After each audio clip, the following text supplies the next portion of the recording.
specifics about his health care program.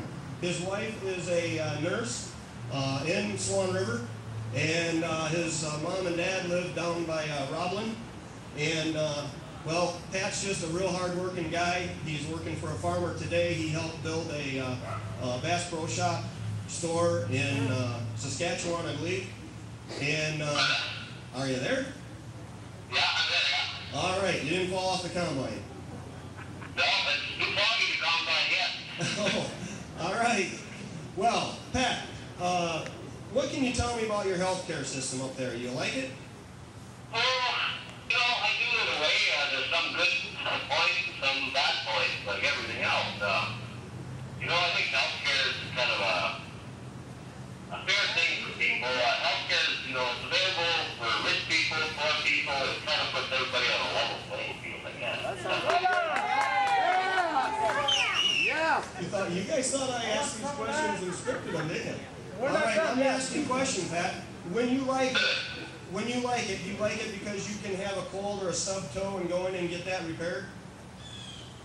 Oh, yeah, well, yeah, you go in and, you don't worry about cost. Hey, the left side of my, I don't know how it worked that way, but I got the left side and the right side here. The left side of my field is liking that so far. Let's go to, let's ask about, well, I don't know about Mel's son, where things are at with them. I know they lost a child to some medical issues, but let's say you have a bigger health issue, be it cancer or something like that. I know a good one because I remember hearing about this. How about if I need an MRI, when do I get it and where do I go? An MRI? Well, oh boy, I don't even know where you get one, probably in the cities.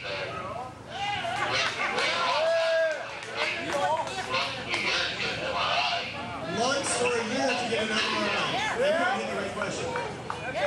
Okay, let's, I remember being in Roblin, Manitoba in a restaurant there eating breakfast, because you don't cook that well. And I remember somebody telling me that they drove to the Twin Cities, is that right?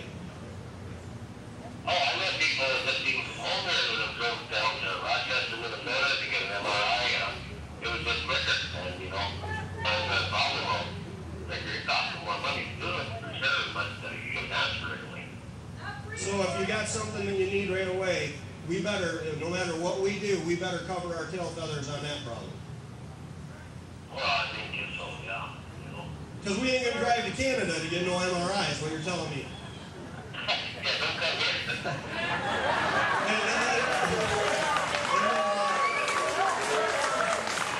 And as far as I know, I don't have anyone from Mexico here, but I'm not thinking we're going to drive that way either.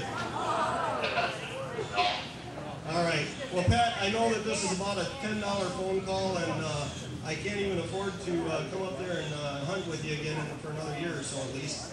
But we appreciate you taking a minute and stopping and talking to us, and I think we're all going to give you a hand right now. Both sides.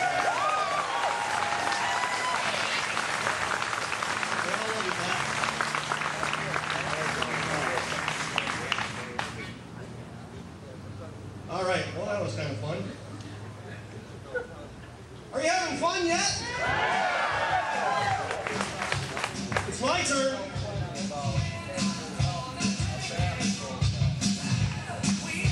I picked the song.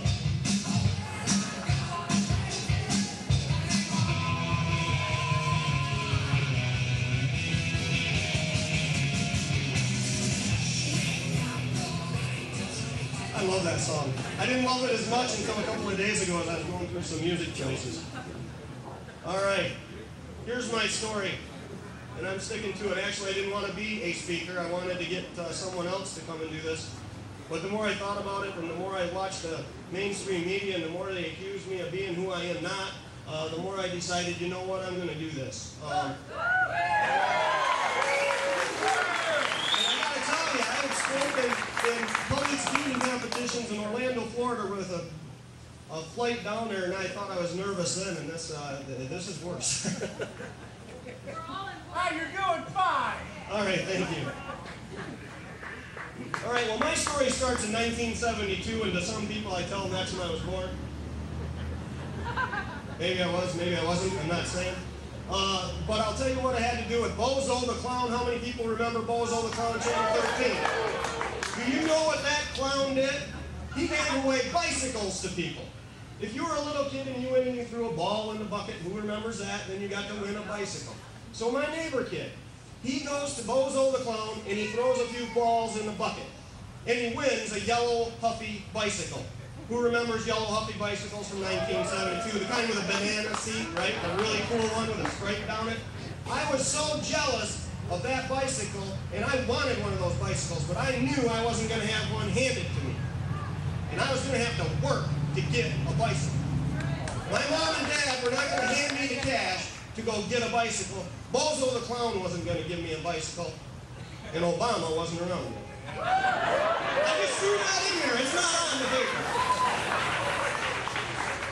So I went around and I sold Christmas cards and wrapping paper, and I didn't sell Christmas cards and wrapping paper for the Boy Scouts, and I didn't sell it for the Girl Scouts, and I didn't sell it for now who we had to combine the Boy Scouts and the Girl Scouts because it wasn't politically correct to be separate. And we didn't do it for the church, and we didn't do it for the school. We did it because I wanted a yellow Huffy bicycle with a banana seat.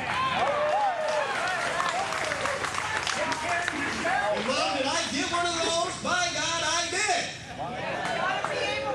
And then I went to work at Alan Pete's Sport Shop, and I wanted to get a moped. Because my bicycle was really slow getting to town from out by Middle Lake. So I worked at Alan Pete's Sport Shop, and I got myself a moped when I was 13, sliced my hand on the darn thing. And so then I decided, you know, as I got to be 15, I better get a car, because when I got to be 16, I wanted to drive. And I bought the ugliest 1976 green Ford LTD that I drove only in the dark because I took a piece of cardboard and some duct tape and spray painted it green so you couldn't see the rust along the bottom of it. But by God, I raised the money and I bought that car, and I bought that car for me. And I was working at Alan Pete's workshop and I was getting paid $7.40 an hour. And I had some pretty good ideas there, and we ran some pretty good projects. And I thought, you know, Pete's not making a hell of a lot more money. One of the rules is you're not supposed to swear, but hell, it's not going to be a swear word today. He's not making a hell of a lot more money than I am, so I don't really think I'm going anywhere here at Alan Pete's. So I needed to do something where those good ideas would pay me a little more money. And I decided I was going to go into the real estate business. Now, that was a really good idea back in 1989, by the way. I wanted to get a bass boat. So on the visor of my car, I had a bass boat up there, and I worked hard to get a bass boat because I wanted a bass boat, and by God, nobody was going to buy me a bass boat, nobody was going to hand me a bass boat. I was going to work until I got one, and I bought one from Earl Green at Earl's Sports Stop up in Woodford. Now, it was not a real big bass boat, okay? It was a 17-foot bass boat with a 20-horse Mercury on it. But I caught a lot of fish. I won a little money in the bass tournament thing with that before I got a bigger bass boat. And I bought that by myself, too. So I've worked hard for everything I've got. So we're going to now fast forward to year 2006. Now, I was selling real estate, and if I equate the success I had in 2006 to Christmas cards and wrapping paper, I sold a lot of Christmas cards and wrapping paper. In fact, to the government, I think I sold too much, apparently.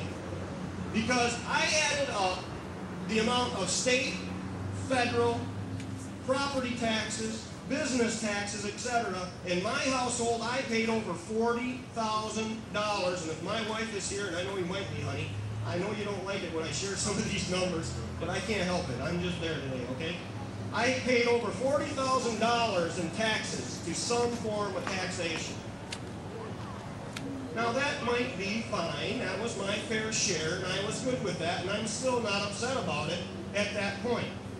Right up until I went down to my friendly CPA, and I know I don't want to offend the ones in the back of my office, but they weren't there then, so I went down to the one down on the other end of town, and that was who my CPA was, and it was a place where Mark's wife works, and if I say it, I might get fined $1 at Kiwanis or something, and I don't have any extra money.